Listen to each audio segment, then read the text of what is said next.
This video is brought to you by BetUS Sportsbook and Casino. Conference realignment is certainly the most fascinating topic within our sport right now, and things seem to change by the day. But just before we get to football season, I want to talk with Manny Navarro of The Athletic here on college football addiction. Manny, Miami's been a lot more quiet than Florida State and Clemson have in this whole ACC debacle, this whole situation. I know you were up at ACC kickoff last week, and I do want to ask about those two programs in a moment, but where does Miami fit into realignment? Yeah, I think they're kind of playing the watch Florida State and Clemson spend all their money in court, and we'll wait for them to get the job done for us so we can leave. I think that's where they fit into this. I've spoken to a lot of people at Miami throughout this entire process of realignment in the last 3 or 4 years, and the discussion has always been, "Hey, we're happy with where we are in the ACC. We've got to start winning. We've got to do our own part before we can try to go cash in our chips and go somewhere else." Miami is an AAU accredited school. That just happened within the last 2 years. And so they feel like they fit in best with the Big Ten conference. Like if they were going to make the jump somewhere else, it would be to the Big Ten. And I think the Big Ten in a lot of ways would probably want Miami and Florida State together. I've written about this in the past for The Athletic.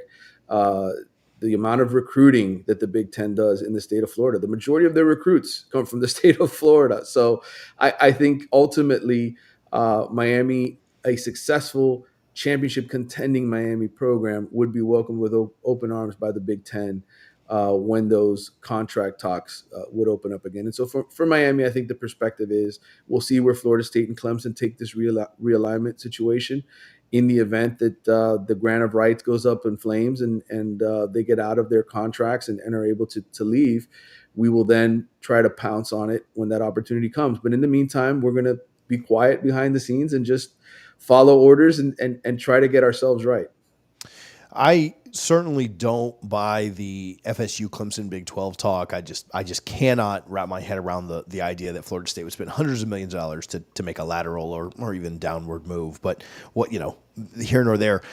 You mentioned something there though, like Miami needing to take care of themselves and get their own house in order before they worry about, getting off somewhere else. There's some chatter that the Big 12 would really make a play for Miami and would try their best to get them. And I don't doubt that the Big 12 would try to get all three schools if they could. I just don't know that I buy that Miami would fit in. I think they'd fit in the Big 12 fine. Like I think they'd be fine there. I think they'd be the best team in the Big 12, with the investment. But I don't buy that. And I don't mean to upset any Big 12 fans. I don't buy that Miami would settle for that.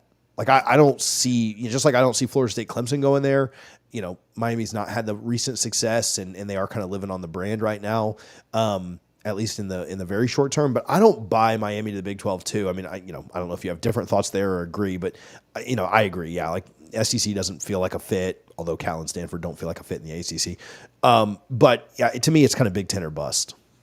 Yeah, I mean, I agree. I think ultimately, you're only as good as what's available to you, right? In terms of what conference you can get into. If Florida State and Clemson were to get out of the ACC, that automatically makes the ACC weaker, right? And unless you're Miami and you all of a sudden become that national power that you're hoping, that you can win that conference every year and sort of get an automatic bid into the playoff every single year. But financially, all the reasons you would leave would be to get the bigger payday, to be able to pay your players the way that college football is trending. And the best conference and the best fit in that is the Big Ten. Like you said, the only way the Big 12, I think, would become clear cut the number 3 conference in college football is if Clemson and Florida State were to leave the ACC and go to the Big 12. That's it. I mean, that's the difference right now between the two conferences. Florida State and Clemson are in the ACC. That's why the ACC is the better conference than the Big 12. You can talk about, well, there's more teams here that have a chance to win in the Big 12, yada, yada. Who cares? Who wins championships, right? Who plays for championships? Clemson and Florida State have. Miami did way back when. You have to go way, way back to find the last time, TCU and some of these other programs in the Big 12 were relevant. I mean, UCF had to basically fake their way to a national championship, right, and say that they were the champions. So who is relevant in the Big 12? There's not a lot of that. So I think right now the only way Miami would entertain going to the Big 12 is if Clemson and Florida State ended up over there and somehow, some way They couldn't get into the Big Ten, and that was the next best alternative. I'll get right back to chatting with Manny about Miami and conference realignment. But first, we are just 27 days away from Miami's kickoff against Florida. And if you're looking for a new sportsbook this season, BetUS is the answer. They have the fastest payouts in the industry, as well as a 125% sign-on bonus. That's up to $2,000. There's also a 200% crypto deposit bonus. And you can see right here, they already have the Miami versus UF line up and ready to go. We got some news on that game last night as Montreal Johnson, UF star running back, has had knee surgery. Hopefully he has a speedy return, but I'm hearing that it is unlikely that he's to play in that game. So maybe Miami -2 while you can still get it on BetUS is the move.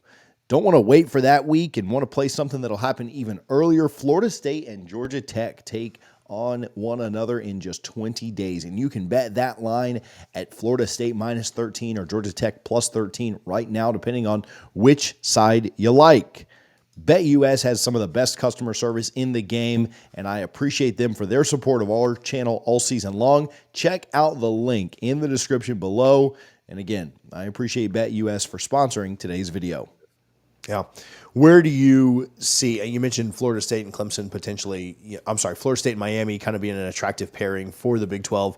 Do you think Florida State ends up landing in the Big 10? Do you think Florida State ends up landing in the Big 10? Could you see SEC for that? Clemson feels a little more SEC-like to me, but what about Florida State's landing spot? Where would you project them if you had to guess? I know that you're not making the decisions here. Yeah. I think it all depends on how this breakup with the ACC happens, right? And the sense I got from my conversation with Jim Phillips is that he's just not.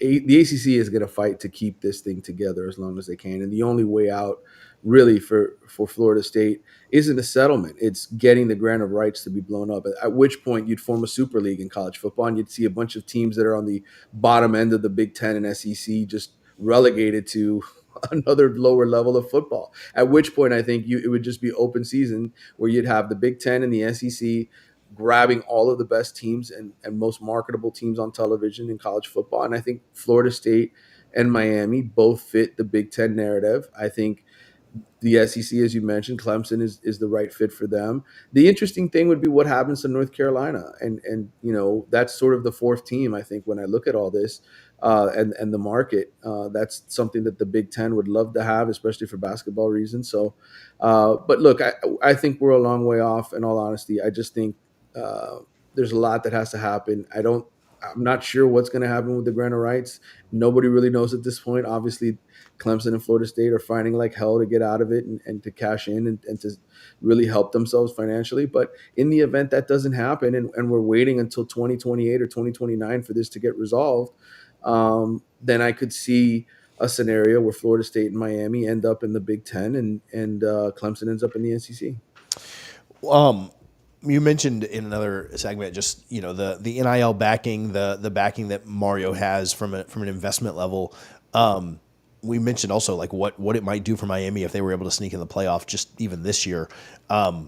Just big picture, Miami in the Big Ten, or the SEC, I suppose, but more than likely the Big Ten, at some point down the road, feels like it could be a pretty big game changer for Miami's program if, like you mentioned in the beginning, like they need to take care of their own business, right? Like going to the Big Ten 5 years ago when Miami couldn't even, really compete for their own, the ACC, which was pretty much just one team, would have probably been a death sentence. But if Miami gets things in order, if they seem like they're trending up, they seem like they're trending the right way, bringing in recruits under Mario, going to the Big Ten, I mean, they could certainly become a national power again.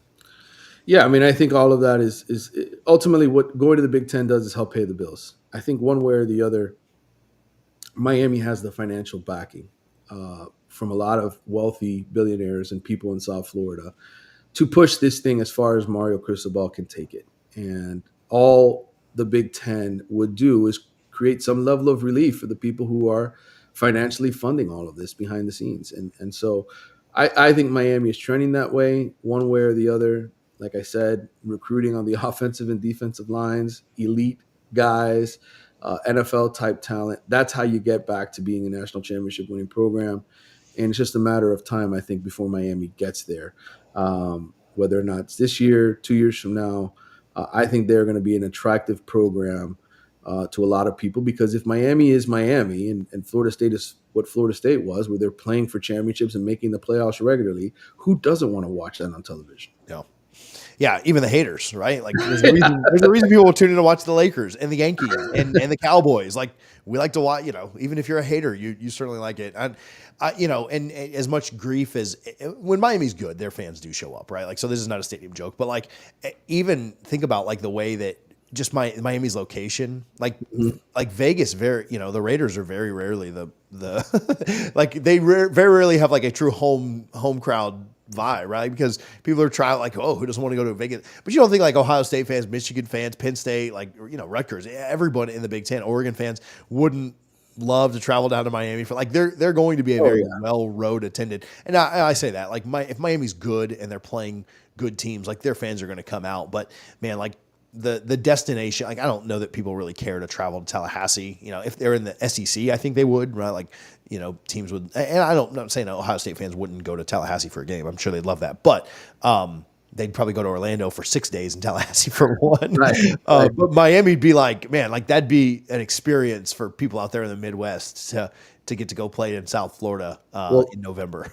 Well, go watch the Orange Bowl every single year, and every time there's a Big Ten team or a team from the Midwest down here, what happens? I mean, this place is packed, and so I've been down here for a long time, and the amount of Iowa fans, the amount of Wisconsin fans, just everybody wanting to get out of that cold to be down here. I'm sure they'll be, like you said, very well attended football games. Yeah, a lot of fun. So, Manny, where can people follow you? Where can they find more of your work?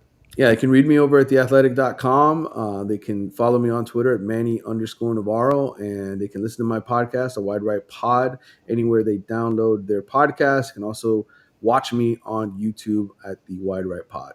Awesome. Thanks, buddy. I appreciate you. Anytime.